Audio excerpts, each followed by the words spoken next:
Go and we're live, ready to go. live. All right. So we're here again, guys. It's me, Tom Owens, Archie Tovar, and I got two special guests today. I have Crosley Gracie. He's an old trainer of mine, a friend, and then and another old training partner of mine, Ryan Murphy, is here. Welcome to the show, guys. Thank you. Thank Thanks for having us. Yeah, man. Thank you guys for joining us. This is out of all the shows we've had so far, I believe today is show 81, Archie. Show 81, and number 11, virtual. Yeah, so it's our 81st podcast. We're still really new to this. And since this whole coronavirus started, we've been doing these virtual podcasts, which are pretty cool because we're getting to talk to all these people from all over the world. And you guys are really two of our biggest guests that we've had. So thank you so much for coming on. Yeah, and thank you to everybody out there, our training partners and our sponsors. We got a bunch of sponsors that are helping us out. And Archie, you want to give a little shout out to the sponsors now before we start? yeah, no, definitely. There's a few sponsors, but those that are being highlighted today, we have one from Fresno La Enchilada Restaurant. They're great food out on Blackstone. They've been with us for a good little while. MMA supporters, Rio Acai Bowls out of Fresno. They're big supporters also. And Dollar Bill Auto Sale from Visalia. So we have our sponsors in Northern California, Southern California, I mean, just about everywhere. But we like to thank those guys out. Yeah, guys. And man, if you like acai, if you guys like acai, they're not all created equal. You guys should know that. Like, I've been to Brazil and had the real thing over there in Baja da Tijuca. That's the real stuff. But here, if you're around here, like Jamba Juice and all these places, it's the acai is not all the same. A lot of it's just, it's just not the same. So Rio acai bowls, very nice. And we'd like to thank in advance Rio Acai Bowls for mailing us a gift certificate to try out their acai for 6 months. Appreciate it. Yeah. Hey, and it comes with free granola. Don't fall for the cop. Look at Archie's face. Yeah, really. Hey, and you get a free car from Dollar Bill Auto Sales.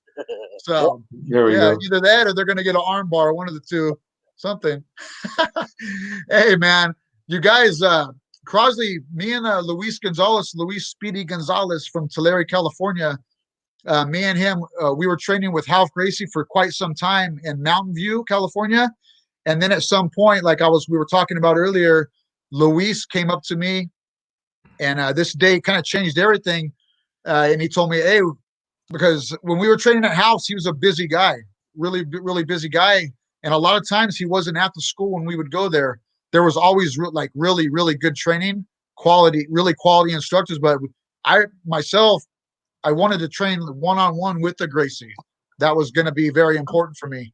And so when Luis said that, hey, man, we can go to this guy, Crosley Gracie, and we can train one-on-one with him, I was all over it. And that's when me and Luis started taking the trip to Dublin. And just like that, I was able to train with you one-on-one.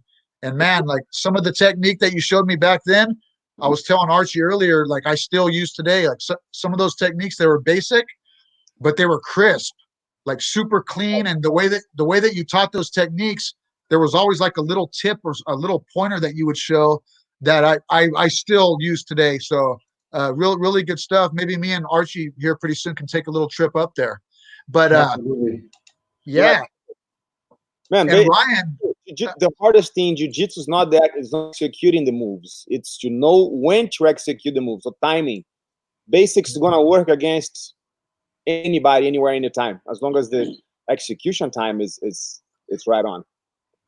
So the basics, that's what I teach my students as well. Is to me the basics seem like some of the most important things in jiu-jitsu or in any style of martial art. So are you still really big? Because I know the jiu-jitsu's changed quite a bit, man. It's all these different types of moves, but you still are real big on the basics? My philosophy is, I think everything that I do is basics and I teach is basic. I believe that the jiu-jitsu that I decided to work on for myself and to teach for my students has always been a jiu-jitsu that can be utilized in the majority of the time for competition, for the stress relief aspect of it and the friendly training, but also for street fighting. I prefer not to spend any time or waste any time, studying and trying to develop a lapel grabbing, you know, feeding kind of game. It's just it's not what I chose to invest my time on as far as developing my own style of jiu-jitsu to pass on to my students. But I mean, that's my philosophy. I mean, we want to be able to learn the art, but not forgetting that it was developed for street fighting, not for point-based, you know, tournament. It's got to work in the real thing and self-defense in a street fight for sure. Right. And, and like I said, the basics, man, the basics will beat anything as long as it is executed on the right moment in the fight. At the right time in the right moment. Right. And Ryan, a lot of the people here in the 559, some of the, I'm sure a lot of the guys we know, you guys know Ryan Murphy. I got to give my story of how I met Ryan. Way back in the 90s, right, Ryan? Is when we first met? Probably like 1997-ish, probably in the garage. The garage. It was in a garage. The west side of Tulare. In the west side of Tulare, California. And back then, guys, there was no jiu-jitsu school on every corner like there is now. It was quite a bit different. People were still just watching those old extreme fights with Ralph Gracie and the first 4 UFCs with Rosley Gracie. And a lot of people don't, I talk about it all the time. That's why the Gracie Jiu-Jitsu is very important to me.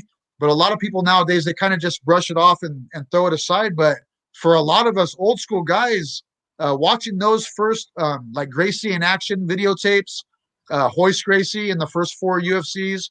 And for me, the first real jiu-jitsu I saw was in an old neighborhood I grew up in. And one of the kids' dads, he had ordered a pay-per-view fight, and it was extreme fighting, and it was Ralph the Pitbull Gracie. Yeah. That was the and back then I was doing, like, my dad had me like in some karate, like it was like Goju-Ryu karate or something. I was always doing karate and kung fu because there was a lot of that here in this town. And I just remember that day watching Ralph Gracie just in one day. It wasn't one fight. He did like 4 fights in the one night, and he had beaten like a boxer, a kickboxer, a Muay Thai guy. It was pretty crazy for me. And I just remember telling a buddy of mine outside, like, man, that jiu-jitsu, I want to learn that jiu-jitsu. I had never heard about it or seen it. And later on down the road, I got into it. But that garage in Tulare, California, there was a gentleman. He was a college professor, and God bless that guy's heart. I don't know where he's at today, but his name was Dan Wanger. Yeah. And he was a blue belt under Rosley Gracie. And that's where I met you, Ryan, and I met another 2 other wrestlers that were in that room. And it was really something else, man. But talk about that garage a little bit, Ryan, because that garage had a lot to do with my jiu-jitsu. Yeah, so just going back, I started in Tulare. I just came back from Cuesta College. I was wrestling in junior college, and I moved back home. And this guy's Jimmy Cardoza and Big Ernie. You probably know Big Ernie. They started a gym called Freestyle Jiu-Jitsu, and they had like some traditional jiu-jitsu background, and then they'd been doing a little bit of ground stuff with Chris Torres, who was under Egan Machado. And so I started training with them like hardcore for about 3 or 4 months, and then they ended up moving away or doing some other things. And then I was kind of in that limbo where there was nowhere to train. And I was at 24 Hour Fitness wearing a jiu-jitsu shirt, and I happened to come across Dan Wenger, and he introduced himself, and we bought a little Swain mat, and we started training in another garage at his first house, just he and I together. And then eventually he said he had a list of all these students from COS that he was going to call and then have all you guys come over, and we're going to start doing some training. So then he would do private lessons with Dave Camarillo for an hour at a time, and then he'd take notes, and then he'd come back and share that information with us, and we would drill that. Whatever Dave taught him for that hour, we would drill that sequence or those techniques for the entire time until he went and did another private lesson. And then we would keep building on.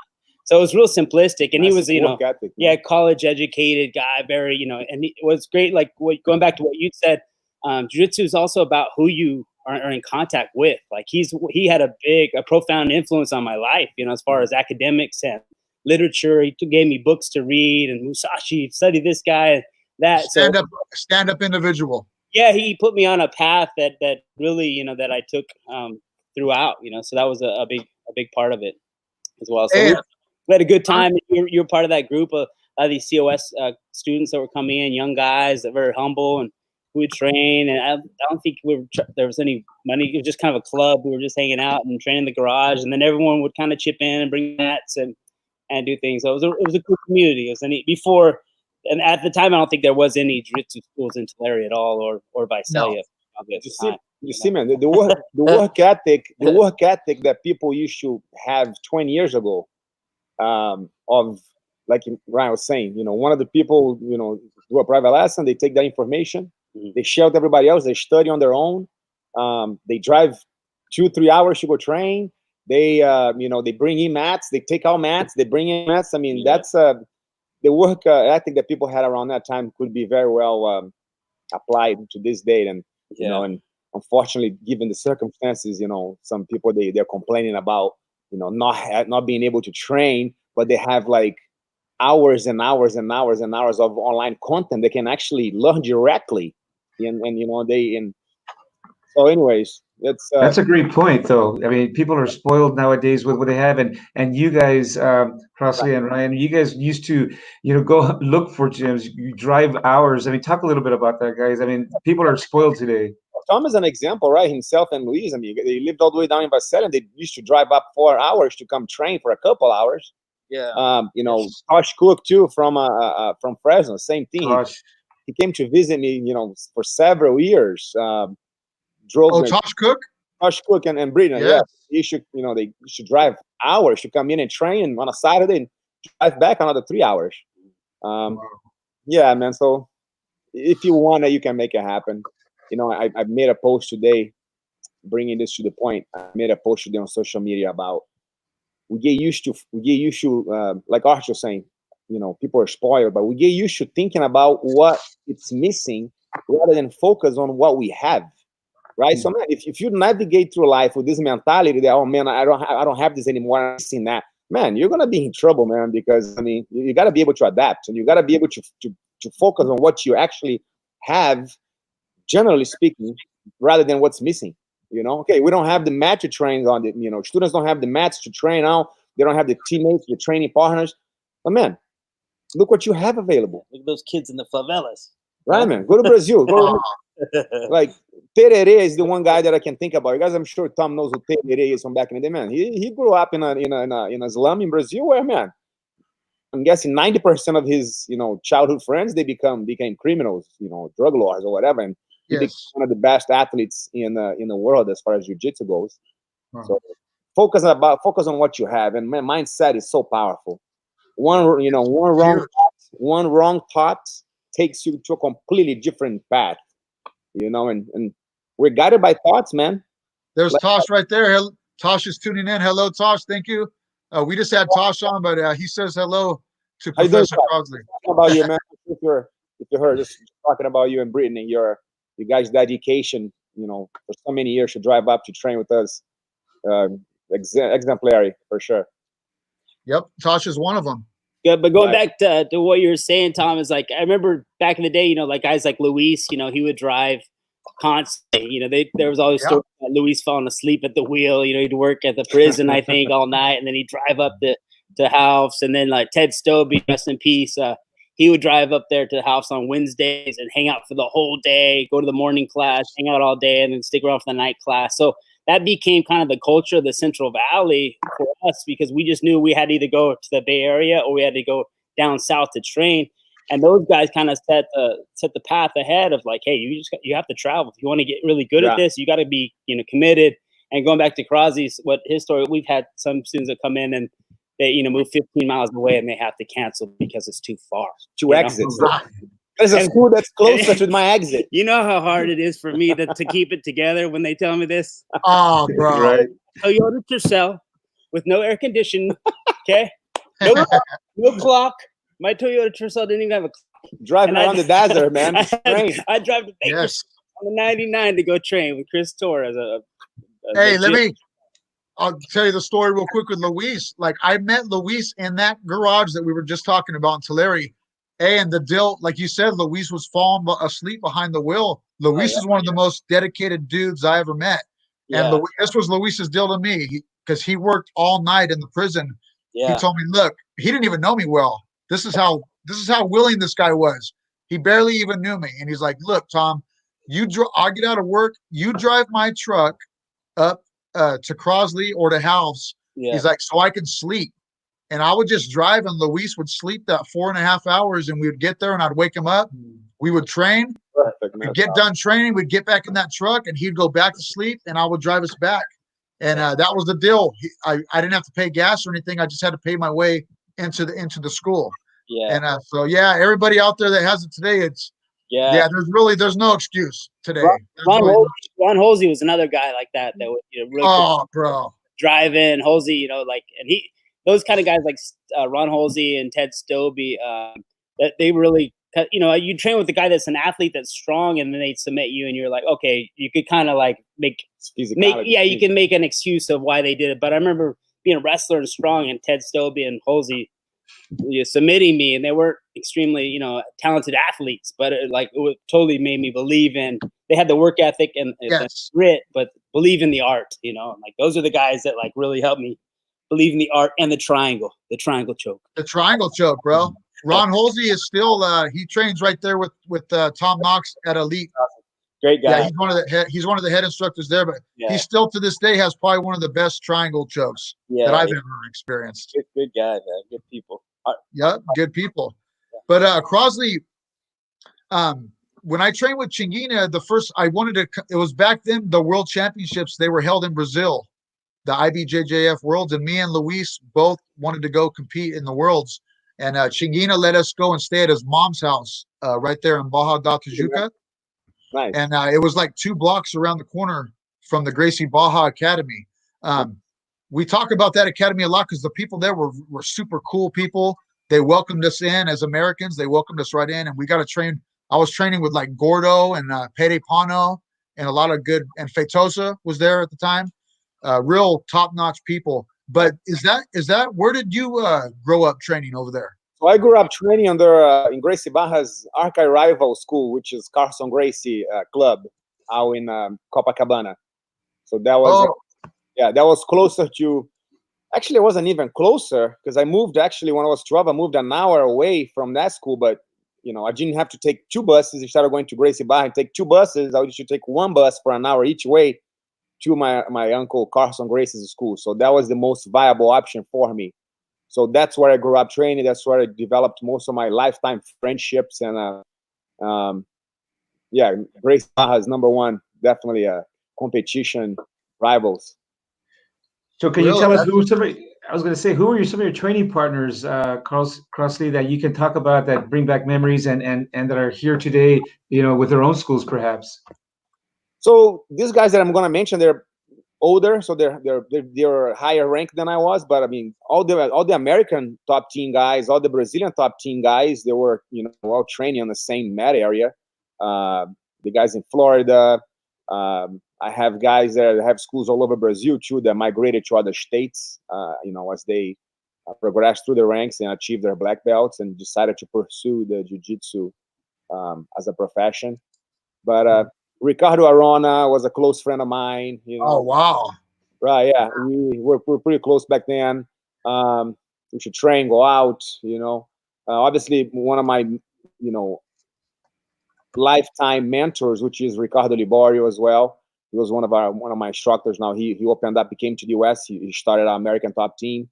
I'm still pretty close with him. So I mean, all those guys. I mean, if you guys look up the old school MMA Carson Gracie team that came from Brazil, those are all Carson Gracie. The first generation of MMA fighters from Brazil came from that academy that I trained at. I wasn't at that level yet because I was still 17, 18 years old, but I was exposed to all of that. I used to watch them train, for the entire time that I was there before I moved to the US in 1999. Now, Crosley, tell me if I'm wrong. When I was just watching a lot of the videos back in the day, it seemed like there was a difference with the Carlson Gracie Jiu-Jitsu and the Baja. Was the Carlson Gracie, was it more based on gi-less and MMA training than gi? So naturally, since my uncle Carson, he wanted to, he started his MMA team. Then there was a lot more of no gi training going on. I believe prior to all of the other schools in the country of Brazil. But answering to your question, as far as in my opinion, the primary difference between Carson Gracie's, style and Gracie Barra's style. Gracie Barra has a more of a ground, more technical type of game. Whereas, if you guys know about Carson Gracie's fighting career, he's always liked to exchange strikes and take the fight to the ground and be on top and smash, and that kind of translated into his style as well. If you guys notice, his first and second generation black belts, they're all, physical, athletic, guys. They're always, most of them played up. And that's been one of the rivalries. It's been Gracie Barra's ground game in tournaments, in the high level tournaments, versus some Gracie clubs, athletes on passing, try to pass their guard and overcome now, them. When you say rivalry, because you guys are family, was it just like a competition type of a rivalry? Did you guys still have family functions and things like that and get along? Everybody got along good? Of course, yeah. Carson, just being that he was the oldest son, he had fighters that grew up along with some of his own brothers, like Hoyler, like Royce, a lot of his fighters. He created the first generation of black belts out of the entire family. So I just for him, it just became like a challenge and a fun thing to just, okay, I want to see if I can develop fighters that can compete on a technical level with my own family members. But also, obviously, Carson's always been the most likable guy there ever was. He was never did that to defy the legacy or anything like that. It was just purely for competition purposes. Seemed like a really nice guy. Right. Yeah, all of the Gracies that I've ever met have really been stand-up people, really quality people. Royce Gracie and Haleo Gracie and Hickson and Hoyler, how far away were they from you guys? As far as what? Like distance of training, like they're in Humaita, right? Am I pronouncing it right? Humaita. So Humaita, 15 minutes, 10 minutes from actual Carson. Oh, wow. Yeah, that's where Hoyler and Holker. Yeah, Royce, I believe, was already in the U.S. with Hickson, but Hoyler's school in Gracie Humaita, it was pretty close to Carson Gracie's school. That's cool, man. Now, as far as competition, how old were you when you first decided to do a competition on the mat, some type of competition? I was 12. Was that in Brazil? That was in Brazil, yeah. There was I have a medal still. It's really tiny medal. There was the Yati Club Jardim Guanabara. That's where they hosted, most of the Brazilian nationals for several years. There was a little tournament that I competed as a yellow belt. Nice. That's crazy, man. Yeah. And Ryan, I know before you got into jiu-jitsu, there's another gentleman that we have to talk about a little bit on this show today. He's really another very important man in my life, and his name is Phil Sullivan. Yeah. And I don't know if Crosly ever met. Does Crosly met Phil? Oh, we had the honor. Yeah, we had a set up one time, and then it just didn't. Phil, he's a hard guy to tie down. You can't. Oh, bro. Too long. Hey. I met his invention. You met the yeah. chair. Oh, you met the okay. Because I remember Phil talking about you before. Phil. Hey, man, Phil is another. There's a few people, as far as my my journey goes and grappling. Yeah. That I hold high. Yeah. Of course, the Gracies are very high. The Camarillo family is very, very high on the list, and Phil Sullivan is very high as far as his style of. This man's dedication to training and athleticism, and just his mindset of training and how hard a guy should train, and the way that you should respect people and the way that you treat people. It's really something different than most people that you meet. It's a different. It's like if you see an old style of a '57 Chevy car, it's a whole different thing than a vehicle today. It's just a different type. It's a classy type of a thing. But Phil Sullivan. Ryan, please talk a little bit about Phil and how you met Phil and what he had to do with your wrestling. So like I actually did for like I think of my freshman year going into my sophomore year, I worked out with him for like a summer, and then I played football, and he was like that rogue samurai that you had to work with in the garage, or he kind of wasn't allowed at the schools. He was like he was always had a little bit of like animosity. He wasn't always allowed at places, but everyone respected him, and like you'd be at a tournament, all of a sudden some guy came out of nowhere and he's just destroying everyone at the tournament, and you're like, where'd this guy come from? And then you find out all summer he's been in Phil Sullivan's garage working out. Like he would define somebody that has heart and work ethic, and they'd believe in his system, and man, he could transform and turn into a wrestler in like 3 months. So I didn't really get to really work with him consistently until after I came back from Cuesta. And then I started working with him. So I was already, in my early 20s and working with him. And I really learned how to wrestle after my college career was over, unfortunately. And then I was working out with him on this chair, this apparatus that's too hard to even describe on a podcast. Right. I wish I had a little video of it. That's the one that you swivel. You sit on, you swivel, right? I got one. I got one in my backyard right now, brother. Exactly. But so he was working out with me on that. And then, just, a mindset. And, the great thing about Phil, he was a national champion, Division II at Cal Poly. He could have been like a gold medalist, and he made some bad choices in his life, but he'd always let you know about those bad choices, and he wanted you to learn from them. So he was a notorious street fighter back in the day. Anybody from Tulare, if I saw you, Hanford, from that era, he loved to fight. Like he loved fighting. He loved to fight in like a competitive type of way. Yeah. Where even when MMA was starting to take off, he had like an animosity towards MMA because I think he missed it was the wrong generation. If it would have been his generation, he would have thrived. So he also didn't like the disrespect that he was seeing in between fighters. Yeah, no, definitely. Which he believed in sportsmanship and from wrestling and the martial arts kind of code. In that regard. But what was fascinating about Phil is his system of teaching wrestling was you condition your body in a way that, and then your style of wrestling is implemented based on that conditioning, and he taught you all based on not techniques. He just teach you out of drills. Like, so he just have you and another person compete for grabbing wrists or head control or real simplified approaches, but he'd really teach you how to wrestle in a basic format. It's like what Crossley said in the beginning of this interview about the basics. That you take the basic. It's not when you use it, but it's how you use it. Yeah. And Phil, it would just be something real simple, but you would do it all class long. Yeah. And he's just. I have to bring the guy up because man, a lot of people don't know about him, but he had even with my school when I had the school and the guys were fighting. Yeah. Phil, the kids that he would come work with, the ones that were willing to do it anyways. Because most people were not willing to train that hard. Or they're scared of it. Yeah.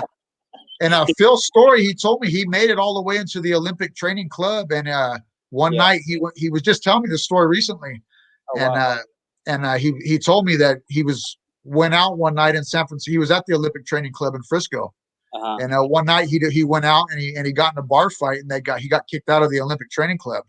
But he was not ashamed to tell the story. He's telling me it as a lesson to learn. You know what I mean? So Phil Sullivan, man, another guy out there, bless his heart, dude, hell of a man right there.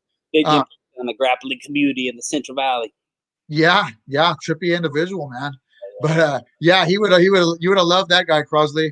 But so Crosley, your father was he big into jiu-jitsu as well? No, my father, he taught at the Gracie Academy, the original Gracie Academy in Brazil for about 4 years. But then he decided to venture out into opening a water mattress manufacturer. All right. So that's what he engaged on at that time. But he actually came over and taught a class after 30 years, man. Really?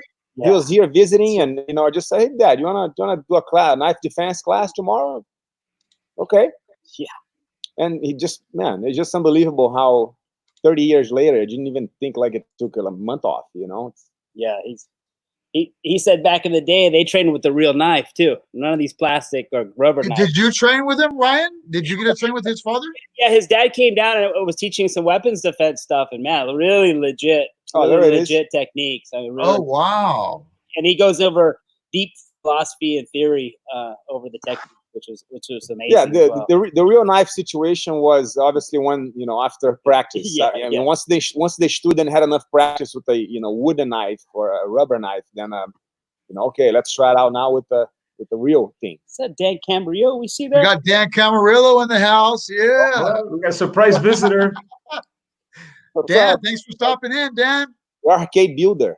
Nice. How you guys doing? Good. How you doing, Dan? Good to see you, sir. Dan, look at those guns. Yeah, hey, usually with these two guys right here, Crosly and Ryan, there's a party going, so I thought I'd join the party. You know what I mean? There you go. I got a little drink right here. Cheers. Just don't go to nice. Cheers. Hey, Dan, thank you. Hey, Dan, I don't know if you just tuned in or not, but like I say it a lot to anybody that I talk about jiu-jitsu and grappling with, but I always say, like, we talked about Phil Sullivan, the Gracie family, and the Camarillo. You and your brother had a big part of me just going to tournaments and watching you guys. You know what I mean? Yeah. And I met you guys at Pacific Martial Arts, but really, I had never really seen somebody. I had done Japanese jiu-jitsu and judo like for some time, but I tell people, like, until I saw you and your brother actually the first time, he was a purple belt. I had never seen somebody. I hadn't been to many judo tournaments, but I had never seen somebody actually throw somebody like that, like with a judo throw. Because in BJJ, you don't see that too much. But your brother, though, it was I'm not sure what throw it was. I think it was a Seoi Nagi, and he went right to an arm lock. But you guys, watching you guys throw that judo down in the BJJ tournaments was really something else. Dan, I know you trained with Half Gracie for some time, but how did you meet Crosley here? Well, I met Crosley at Half Gracie's. He came down. I believe, yeah, Half. I believe he was a purple belt at the time, right? Right. I got here. Yeah. And real quick story. I don't mean I'm not here to steal the show or anything. I'm just here to say hi to my good friends. Take it away, dude. You know, this is your guys' show right now. But Crosley, I'll never forget it, because Crosley and I, we were training really hard this day, and I was still a blue. And Half, like a year before this happened, a whole year, I won the Nationals, U.S. Open, my weight at absolute, tapping everybody, and Half didn't promote me. I'm blue belt for a whole year after. I'm just like, I'm getting yelled at online by being a sandbagger, you know, but there's nothing I could do. I'm serious. There's nothing I could do. That's up to Half. So Crosly and I were rolling real hard that one day, and then all of a sudden Crosly looks at me and goes, "Why aren't you purple?" And I said, "It's Half." And he got up, he disappeared. I could tell he's talking, you know, Portuguese to Half Gracie, and I don't know what the hell they're saying. All of a sudden, Half jumps back on the mat. He makes us do crazy exercises. We were jumping. We were doing burpees for, oh my gosh, like my legs were dead. I go, I'm going to get in trouble because I couldn't jump anymore. And then, boom, he threw the purple belt at my face. So I'll never forget that, Crosley, man. That meant a lot to me, man. Yeah. You got it, yeah. Cool. Usually, that's what he used to do before he promoted somebody. You know, there's promotion coming up when you just, you know, cue everybody to play on metrics for like 10 minutes straight. And cool, man. Yeah, you deserved it. Yeah, that's but it wasn't a badass story. I'm glad you told that, dude. Yeah. Because I remember when I first saw you, I was there when you won the U.S. Open in Santa Cruz as a blue belt, and I remember you were a blue belt for some time. But back then, it seemed, I remember how when me and Luis were training there, and somebody told, I think it might have been Kurt Osayander that said it. He said, like, to get your next belt under Half, like, you had to not only beat everybody in the tournament, but you had to tap every guy. Like, there was no just winning by points. You had to be tapping all these guys out. But I remember you throwing down some beautiful foot sweeps in that U.S. Open in Santa Cruz, like a Diashi Harai was something like that. You were using really, really, really well in those tournaments. But those are the good old days. Are really a lot different. We talked about it last time you and Mark were on the show. Back then in California, wasn't it only the U.S.? There was only two main tournaments. There was Joe Moreira's tournament, I believe, and then there was a Santa Cruz, Claudio França, his U.S. Open. Yeah. Yeah, it was Joe Murrah and the U.S. Open were the biggest tournaments we had at the time. Yeah. And the submission wars in the field. Oh, yeah. right there. I didn't have the pleasure of going to one of those. Dan Camarillo had the Submission Wars trophy in his apartment back in the day. I think it was like 6 foot tall. Hey, but who was throwing that? Who was doing that? Dan. There's some local guy here. I have 3. I got 3 of them, Ryan.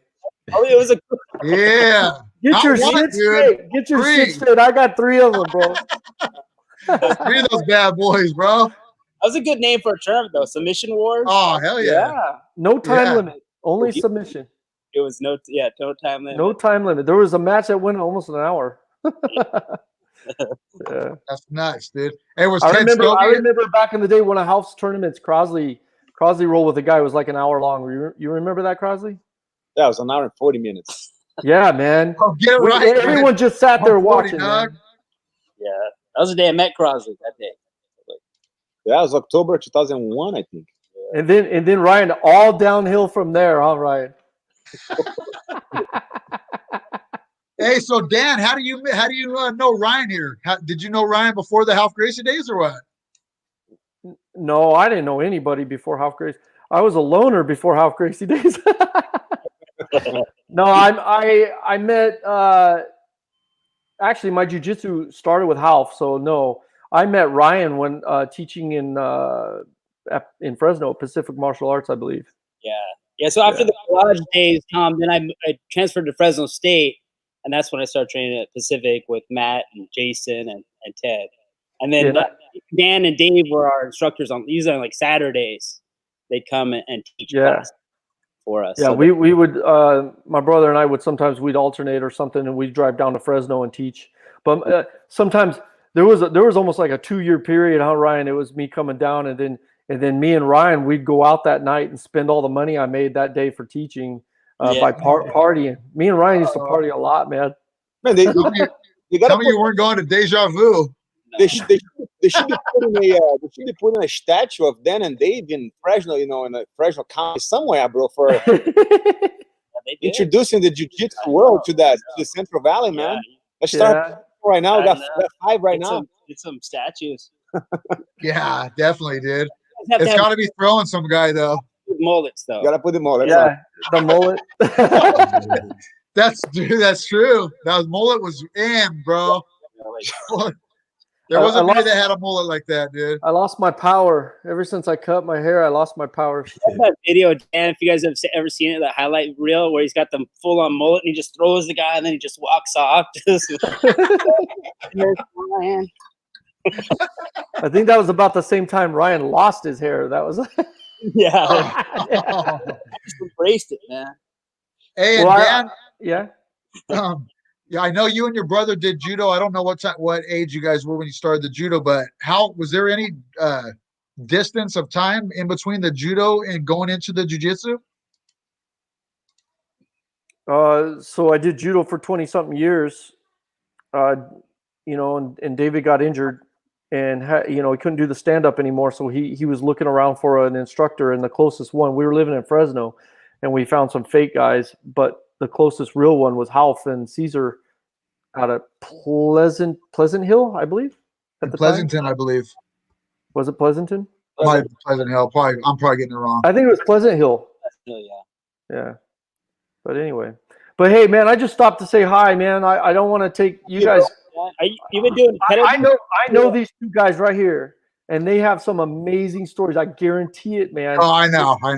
Yeah, and in all honesty, Crosely and Ryan, we didn't tell you about this, but we kind of set it up so as a little surprise. So hopefully it was a surprise. It was nice to see this guy, man. It feels like we're hanging out. It's like old times right here. Right? Well, knocked in our door and came right in. It's not gonna go. The reason, one thing we talk about Dan and his brother a lot, just because I got a lot of respect for you guys. Oh yeah. And it's part of my journey, and it's part of a lot of the guys around here. But hey, dude, I mean, you have to. It says a lot about the Camarillo brothers when Crosley Gracie has Dan Camarillo come to his school and teach a seminar. To me, it says a lot. You know what I mean? So, hey, Dan, thank you for stopping in, brother. We really appreciate it. Tell your brother we said hi. One of these days, we would love to get your brother on here, man. And Yeah, talk to him a little bit. Crossley, if you want to say anything about Dan, anything nice, that'd be good, Yes, or whatever you want to say. or something mean. Either way. No, damn, man. I mean, we haven't trained in a long time, but obviously as a training partner, he's always pushed me.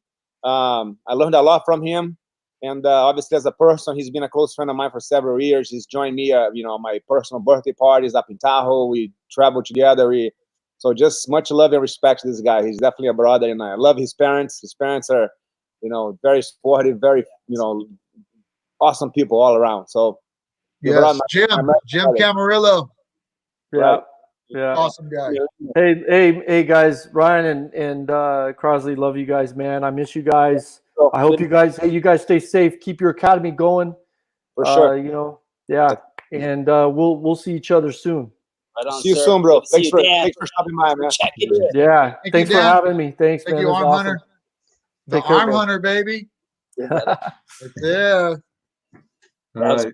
Hey, I'm not kidding, guys. Like, dude, I met Dan and his brother briefly through Matt Smith at Pacific Martial Arts, and they were Dan and his brother were training up to House in Mountain View and in the Frisco.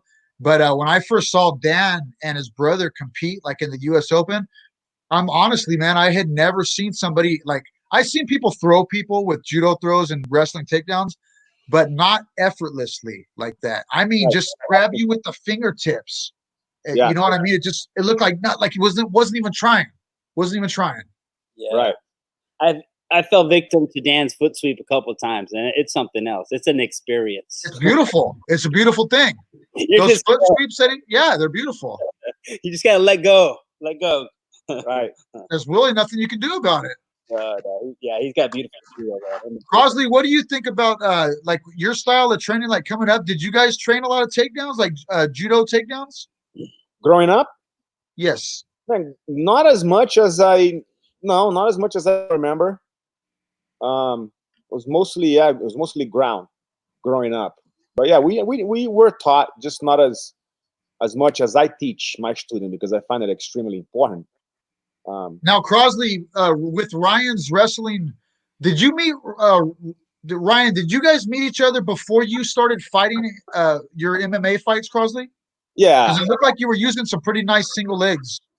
Well, talking about wrestling a little bit, we did meet. We met a couple of years before I competed. I made my MMA debut, but I started wrestling, man, 3 months after I landed in the U.S. And I remember, and as well as boxing, I remember this friend of mine back from Crosley Gracie days. He, Crosley, if I can give you an advice, he's had came to America several times before, and he was like, man, if I have to give you one advice, man, is as soon as you get there, man, start looking right away for a place to train wrestling and to box, because I don't know when you intend on fighting MMA, which was one of my goals of coming to the U.S. Training, prepare to enter the MMA ring. So, man, as soon as I got to U.S., I was able to stabilize myself for a little bit, and 3 months into it, I was already training wrestling. I joined a high school wrestling team in Orange County. I trained at a boxing gym in Anaheim. Was it maybe Tustin, right where I lived, which was Orange County. Which, out of curiosity, is Chuck Liddell and Tito Ortiz used to train at that gym back in '90. Oh, okay. So yes, I mean, my wrestling has been, it's been I've been working on ever since I got here. So that gave me 4 years prior to entering, prior to making my debut in MMA. Yeah, and then obviously when I met Ryan, he was one of my primary training partners when I was preparing as far as the Dublin school goes. I used to teach, and then we should train, with gi and no gi, and his style of the wrestling style always helped push me, and obviously learned a lot from his stand-up game as well. Crosby was already a phenomenal wrestler before I met him. He was already taking me down when I showed up. He was like a college level wrestler when I. Really? He was known too within the circles that he trained with for being a takedown artist for the jiu-jitsu guys. Like he was a guy, because it was. I remember, you train with jiu-jitsu guys, and I'd give people a hard time with takedowns, and I'm training with Crosby, like, whoa, this guy's taking me. A jiu-jitsu guy that's taking me down. Yeah, in your fights, Crosby, I just noticed that you have a really beautiful setup to get in on a single leg takedown and a really beautiful single leg takedown. Now, I want to talk a little bit about the MMA because a lot of jiu-jitsu guys talk about it, and I know if you do jiu-jitsu, like you don't have to fight MMA. That's anybody's choice to take that, make a decision to fight in MMA. But I've always felt like it is a real true test of jiu-jitsu to get inside of a ring and fight in a mixed martial art fights, or unless you've done it in some kind of a real fight with somebody's trying to punch or kick you or hit you or do whatever when the rules are different like that. What made you take that decision, man? How old were you when you thought, hey, I want to do an MMA fight? And I just, everything became just so natural to me. I obviously, since I started training, I knew that that's something that I wanted to pursue. Continue training, get my black belt, teach jiu-jitsu and compete in MMA, continue the legacy, and opening my own school, one day. And luckily, able to have that vision and make everything happen around the timeline that I planned for all of that to happen. And so I'm lucky to have stayed on the path and followed everything that I had lined up to follow. But yeah, it just became a natural thing, coming to America as a purple belt as a 19-year-old, continue to train, continue to get challenged by guys who, being challenged even in friendly matches by being a Gracie is nothing new to me. That's been going on since I started training. Many fights, people just wanted to, friends of friends just wanted to test me out just because I was a Gracie. So I had to defend myself and had to fight and get into street fights. I don't know. It became a natural thing to me. Then coming to the U.S., coming to train with Ralph, which was a naturally very intense and intimidating training environment, intimidating to the outside eyes, right? Because to me, it's a natural master of chaos. And then from there, you kind of take the gi off, and then you start doing grappling. And then wrestlers from around the country goes up to train. Then you just now put your gloves on, start slapping each other. It was a natural progress. Take the gi off first. Then once you have the gi off, go for takedowns. Okay, now throw in some strikes, mouthpiece, and then it became a natural thing. People ask all the time, man, how can you get in a fight with somebody, man? Like man, it's like being an attorney. You go to the office every day and practice. So it's obviously you need to be very aware of what you're doing so you don't get seriously hurt. But that's what the whole foundation of jiu-jitsu. That's what it teaches you, how to survive. And that's what the street fighting aspect of jiu-jitsu. Even the theory behind it, jiu-jitsu teaches you how to survive first. Once you survive against any type of attacker, then now you can start finding a pathway to win. So it was a natural thing.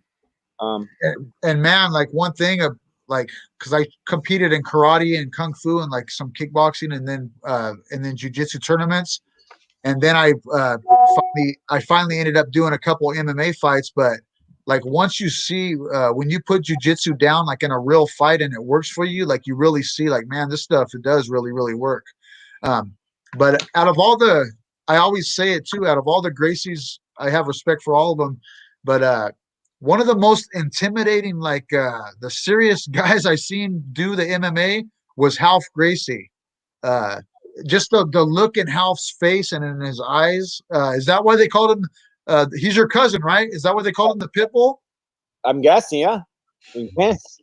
But yeah, man, dude. And when I seen that guy fight in that extreme fighting the first time, just the look in Ralph's eyes, it was pretty serious, dude, man. Very, very serious individual. Yeah, when you're fighting somebody, man, it's kill or die mindset. Some people they translate that into a facial emotion, some don't. But yeah, that's the same mindset that we all develop and harness, when we get into the ring with somebody. Any little mistake, you're knocked out, so it can be over just like that. Hey, Bernard Figueroa, I'm not sure if that's maybe one of your students. He says this is awesome. Hey, thank you, Bernard, for tuning in. Hey, man, and like I say all the time, everybody a lot of people will watch this show later on down the road, and we thank everybody for tuning in. this is a great honor, man, for us to have you guys. I'll say it again. But our whole purpose of this show, I mean, we love MMA. It's a big thing, but me and Archie both, we love jiu-jitsu, man. And like not just the art of jiu-jitsu, but like what I really love about jiu-jitsu, I say it over and over, is the jiu-jitsu community. It always, the ones that are real deep in it, they always seem like they're willing to help each other. You know, that's what we're here for. We're here to help one another and have respect for each other. And you should be able to walk into a gym. I'm sure when people go into your school, hey, when I first went to your school back then, I was so scared, man. Like, to be honest, like, oh, like, how's this guy going to treat me? I'm going into a Gracie's gym. You welcomed us right in, man. Like, you welcomed us in. It was nothing but love. And mostly every school I've ever been to is always been like that. It's always been nothing but love. So the whole jiu-jitsu community, I see a little bit changing though, man. I talk about it a little bit each show. The attitude, lose the attitude, man. If you're getting in jiu-jitsu and you've been doing it for a while and you're getting good at it, you should be able to walk away from a fight pretty darn easily. If it's a guy at a gas station or at a gas pump and the guy's looking at you wrong or he's doing something, it should be pretty easy to walk or talk your way out of a fight. You should never have to put your hands on somebody unless you absolutely have to. It's super important for me to get that out. And I started in Japanese jiu-jitsu for quite a long time before I did Gracie, but it was very, very important. That was super important. You should never have to get in a fight. You should, if you've been doing jiu-jitsu for even a year, you should be able to walk your way or talk out of a fight. Talk a little bit about that, man. Like, I think it's very important, man. It's super important, right? So my philosophy with that goes, you have all the tools and the security and the confidence to know you can't walk away and talk, try to de-escalate any situation. That's what we preach to my daughter, to our students. However, there is something about human nature that, people tend to feel, some people perhaps, most people perhaps, they feel more empowered when they notice someone is trying to de-escalate or back off a fight. And those people, unfortunately, they're going to pay to find out that we're not afraid of you. We're not trying to de-escalate because we're afraid of you. We're trying to de-escalate for your own safety, for my safety. Yeah.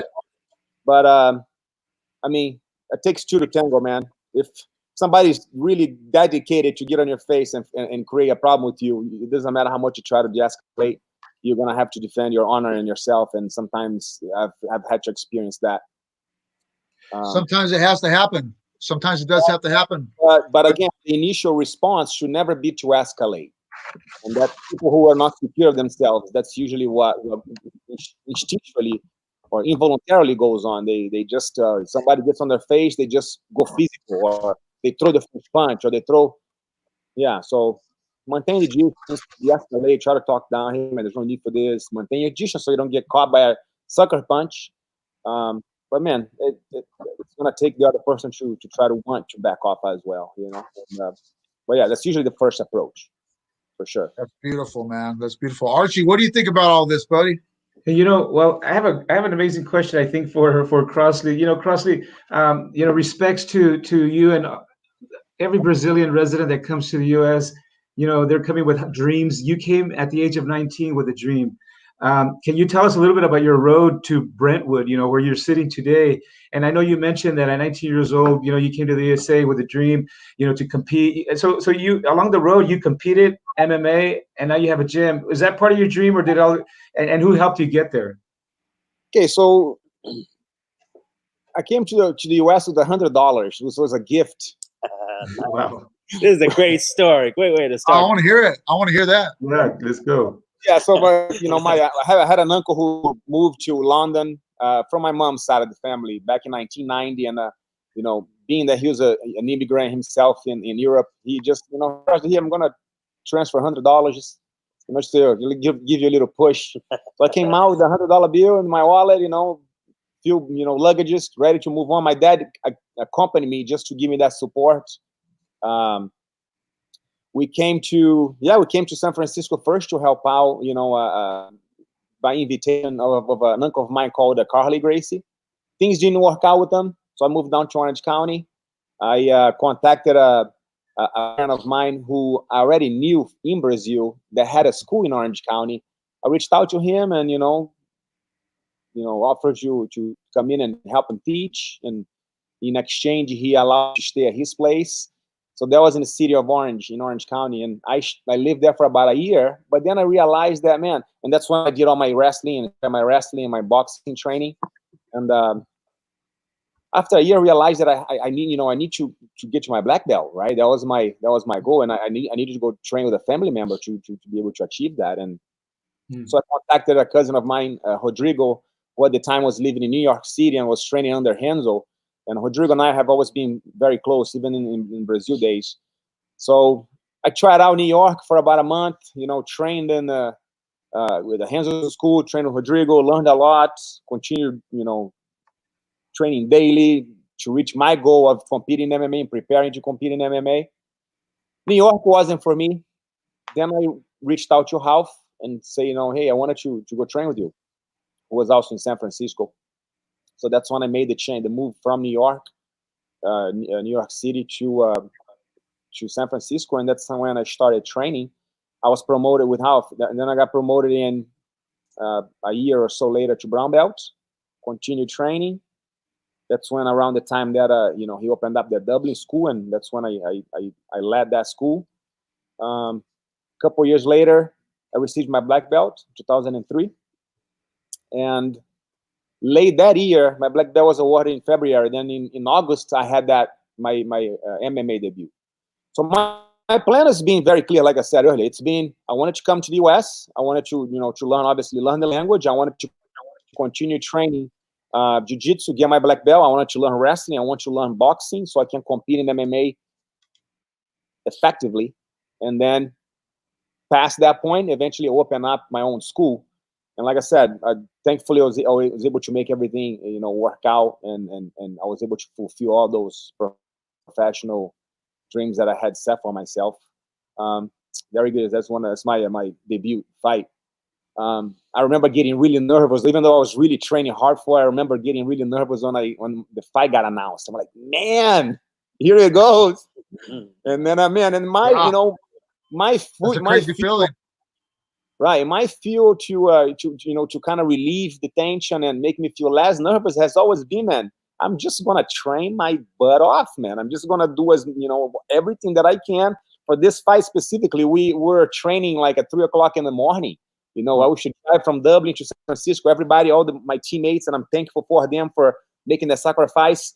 We should meet up at 3:30 or 4 o'clock in the morning, because we're trying to we believe that the time that, if we trained around the time of the fight would take place, that would, would be beneficial to me. So we did that for a while. So anyways, I sacrificed so much, and I was so nervous, and I wanted to debut with a victory. It was very important to me to debut, with a victory and represent and be the next generation of the great, family of fighters. And they gave me the welterweight champion as the current welterweight champion as my first fight. There was no amateur MMA fights for me. The fight that I had was all in the gym, with my teammates. But I was able to do well. I out positioned my opponent. And the rest is history. He is one of my fights in Pride, and so. I guess the path of my life just took me to the side of wanting to just fulfill that dream of opening my own school and teach, pass on all my knowledge to others that have been, taught by. It's crazy how that works. My favorite fight of yours was actually against one of my Japanese heroes, a guy that I really had a highly amount of respect for, Hayato Sakurai.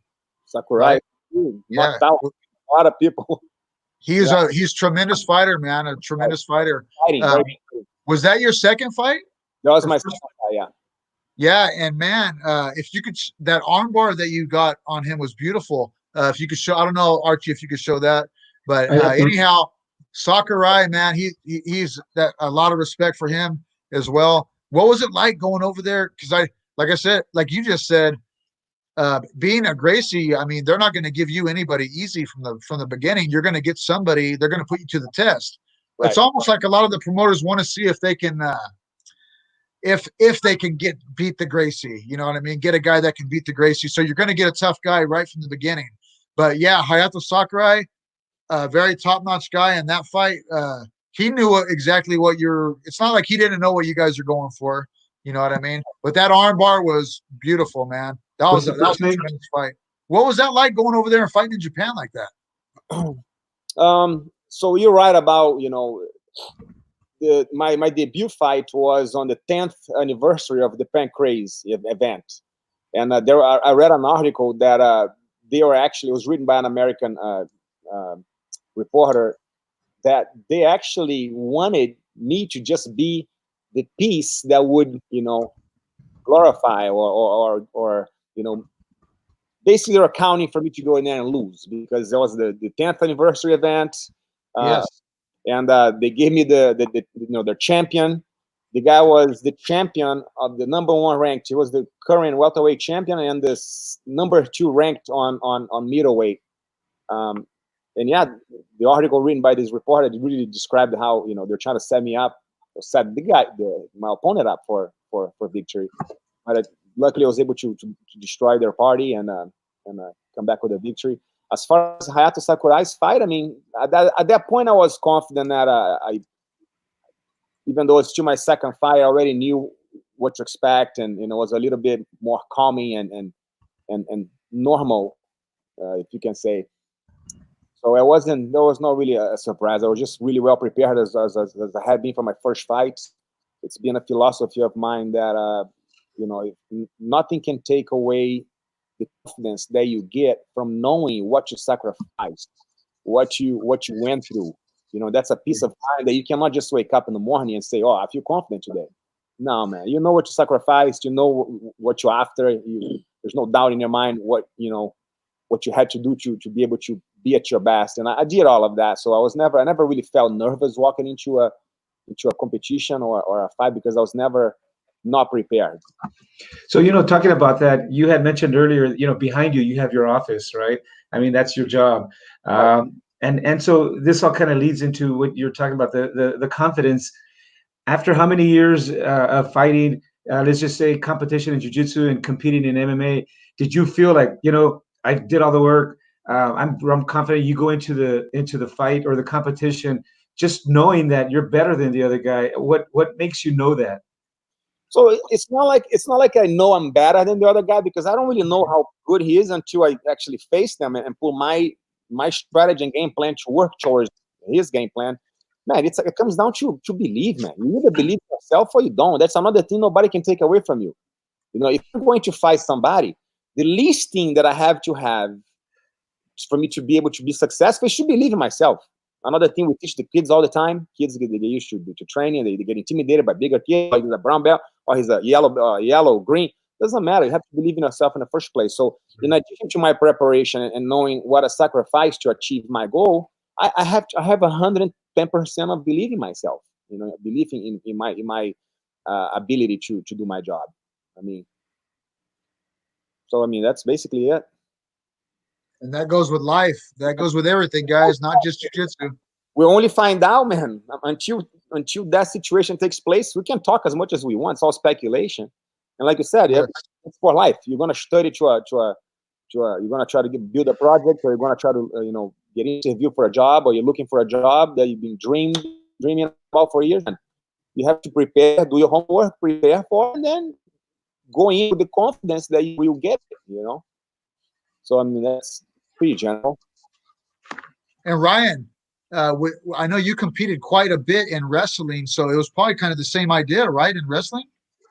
Yeah. I think, the thing from wrestling, wrestling's like an intense, 3 to 4 to 5 months season, and then you kind of like lift weights and hang out. For jiu-jitsu, the difference is it's a lifestyle. You're always kind of prepared and always ready. You're not always at that intense shape that wrestling gives you, but that was a difference in competing with jiu-jitsu. Is like you're always kind of prepared. You're always watching your diet. You're always exercising. Where wrestling, it was like going to boot camp for 3 or 4 months and then you come back home. It's like it's a different intensity. Because you can't maintain that wrestling intensity for a year or 15 years or 20 years or whatever. So that was the difference. But the transition from wrestling to jiu-jitsu competing was, I did have an advantage, you know, especially coming from junior college wrestling where I had, you know, and a lot of the jiu-jitsu guys, especially back then, when I started competing in the 90s, didn't have much takedowns, you know. So it was, How much does that does the wrestling help you in jiu-jitsu tournaments, Ryan? I mean, it helps because I think you're just used to competition. You're used to the physicality of grappling and the mindset and weigh-ins and, you know, the event. And like, it's not an overwhelming thing. It's just a different kind of a different uniform, different rule set. But, you know, it gave me a huge advantage, of course, you know, especially early on in competition, just having that wrestling background and just knowing that, you know, you're going to be up by 2 points right out the gate. You know, that was a good, Yeah. you know, and then it kind of starts the fight off, the match off, on the right path, you know, for you. The one thing about wrestling that I learned, one of the main things I learned about wrestling, I used to love wrestling, man. I used to love wrestling so much. I used to train so much that I should get tendons on my biceps from just pulling the legs so much on Wow. 1920. But it's the work ethic, and you know, the jiu-jitsu that I was exposed to growing up before I came to the US in '99.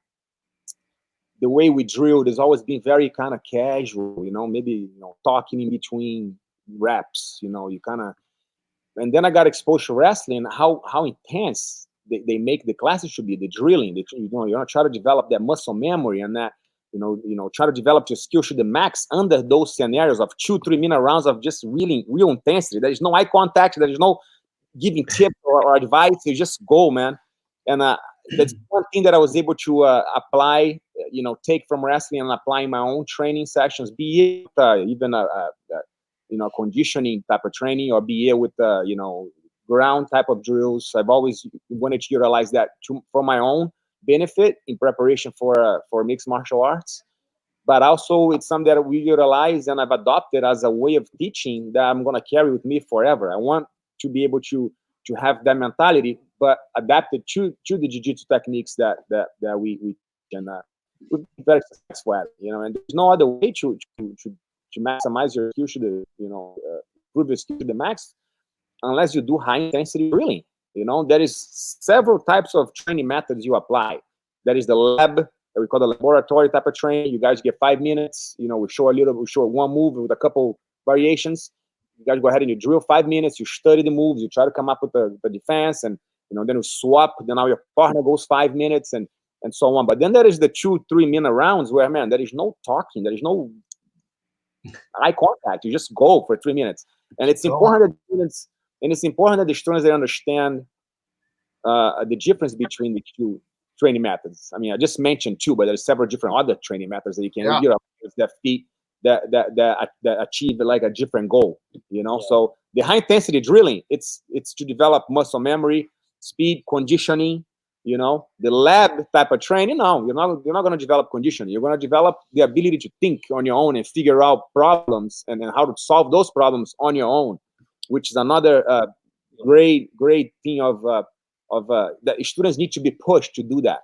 Yeah. Sometimes they get exposed, right? I'll let you finish that. You know what I'm going to say, right? No, yeah, like tapping into the creativity side of jiu-jitsu. Yeah, like some of the masters of jiu-jitsu are very creative people, you know. So you should think and solve problems. Yeah, that part of the training is important, which Crosly saying. But then also just drilling a sit-up sweep for 2 minutes straight is important.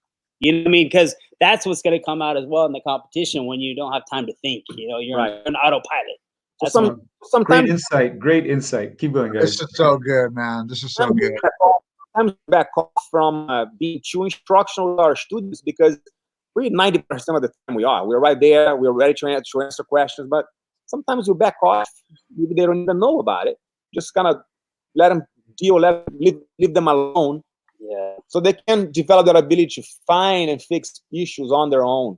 Yeah. Develop the ability to talking to your teammate. You know, like we teach, like we teach my daughter at school. If you have a question, don't ask the teacher directly. Try to first think on your own first. You can't figure it out. Maybe ask your little partner. Ask your partner. Hey, do you know where I put my hand at? Where do I do that? Did I put my hand here? Do I scoop my hip this way? Okay, if your partner is unable to help you, okay, you failed the two different strategies, okay, then raise your hand, let your instructor know, hey, I couldn't figure out what I do from here. You know, because I think students can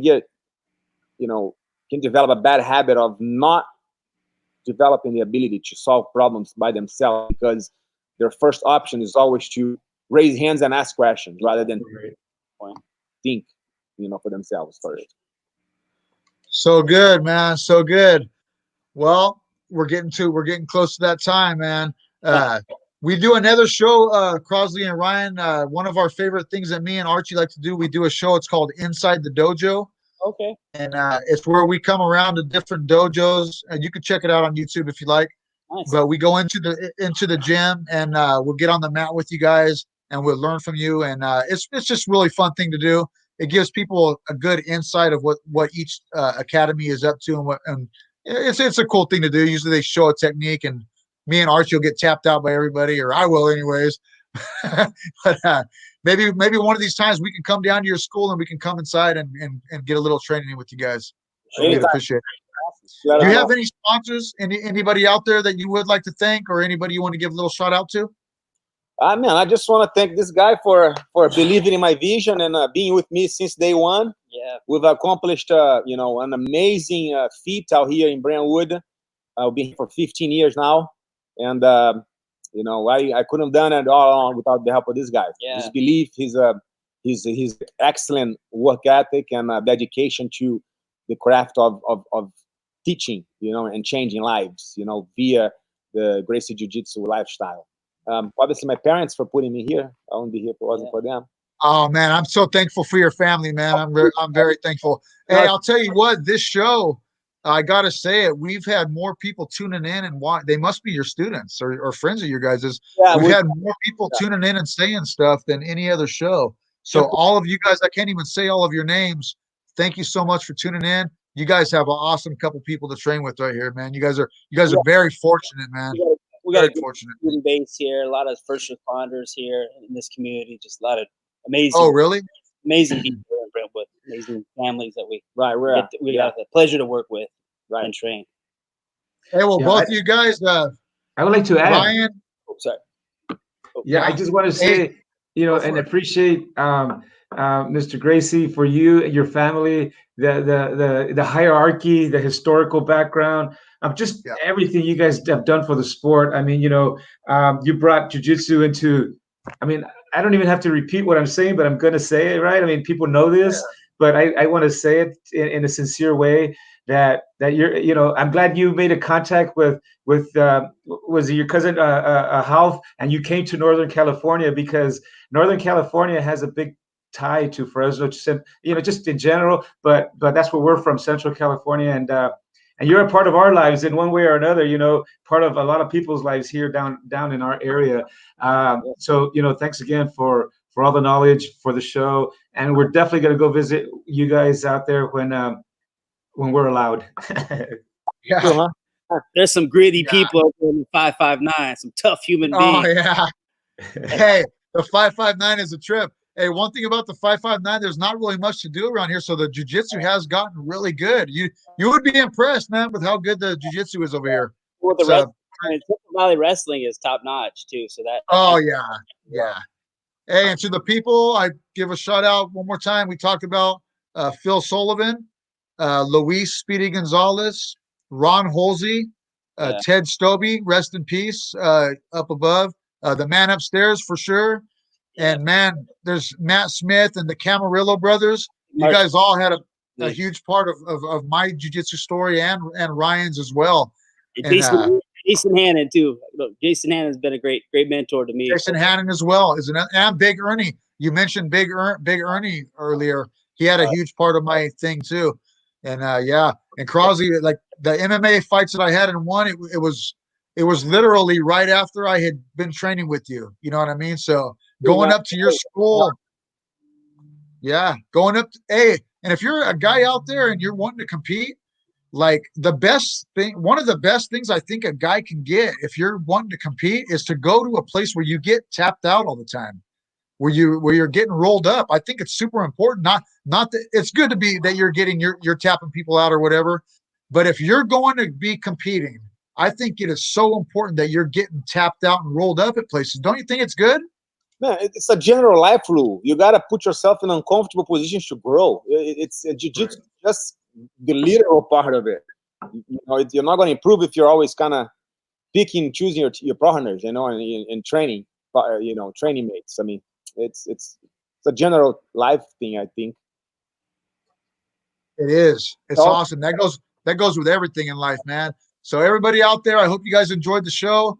Tom Owens, Archie Tovar, Ryan Murphy, and Crosley Gracie, and to the whole Gracie family, I'm just really thankful for you guys, and all of our sponsors, man. La Enchilada, Mexican food, Dollar Bills Auto Sales, and Rio Acai Bowl. And we're always looking for sponsors, guys. If you guys want to get in, the show's growing. And we never thought the show would get this far. You know, I didn't. When I was asked to come and host the show, it was just something cool I thought to do. But now, man, it's growing and growing, and we're getting awesome guests like yourself and Shingina. We're getting all these. We're gonna have Batata on here pretty soon. Batata Santiago, yeah, the loop choke guy. Man. Yeah, he's one of my favorite guys too, man. And he's gonna be on the show soon. He was training in preparation for my fights back in the day. He was smaller in size, so he was never my direct training partner, but he helped me, you know, develop with chokes and guillotines for sure. Yeah. Yep. And his loop choke, he showed me like a series of 3 loop chokes that I still use today that are you know, he's one of the only guys who really showed me those loop chokes. But Batata, he's a fun guy too. And the guy can cook. He's always posting the stuff he's cooking. I'm like, damn, dude, I want some of that Brazilian mango pudding or whatever it was you just made. But yeah, Batata, he'll be on soon. You guys. I got a question. Yes. I mean, Crossley, there's a question for you. Is there anything you guys do online for kids? And it says, are there any? Well, we have been doing our Zoom classes for kids since this whole situation started. If Jeff wants to, you know, give us a call or shoot us an email at info@crosleygracie.com, we can give him some, you know, details on how he can join our own Zoom classes. Right now, we're only offering to our members, but we're not opposed to allowing outside people to benefit from the training as well online. And Jeff is an awesome guy. Thank you, Jeff Whitworth for tuning in. We got some cool people that have tuned in today, man. And all of your students, Kelly Marty, I'm probably saying her name wrong. I butcher everybody's name, but she's pretty thankful for the show. So all of you guys that tuned in, my sister even just tuned in and just checking it out. The family, man, my mom and my dad, everybody that's gave me the ability to do this. Archie and Chris Ronquillo and all of our guys at MMA Fight Pass. Thank you again for letting me be a part of this.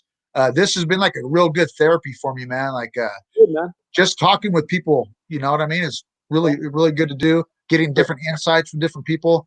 I love it, man. So you guys, this coronavirus is going to be over soon. Your academy is going to keep going. And it looks good too. It looks like a beautiful academy, bro. So congratulations on that. Thank you. Appreciate it, Tom. Come see it. Come visit it. Yeah. Oh, without a doubt, we're going to be there. Right, Tom? Yeah. Me and Archie will come down. Thanks. All right, Ryan. It was good to see you. When I see Phil again, I'll tell him you said hi, brother. For sure. I'll be talking to him soon. All right, we're going to sign off. Thank you, guys. You guys have a great night. Take care. You too. Obrigado. De nada. All right. Hold on. Let me end this right now.